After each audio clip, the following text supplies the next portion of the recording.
magandang hapon mga kailaw.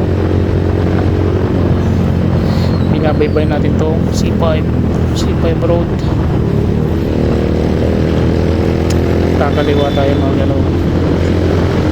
So itong part na to mabako-bako kasi to mga kailaw.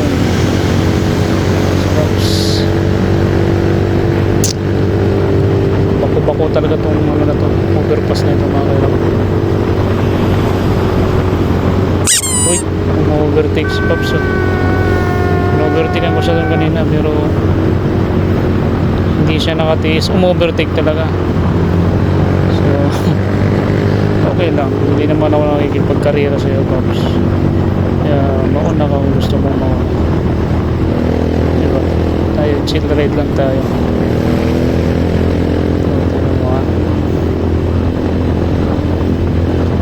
Tika ko rito sa kaliwa.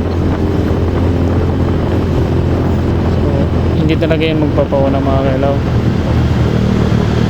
Diba? Narurot yan. Diba? Malata si Pops.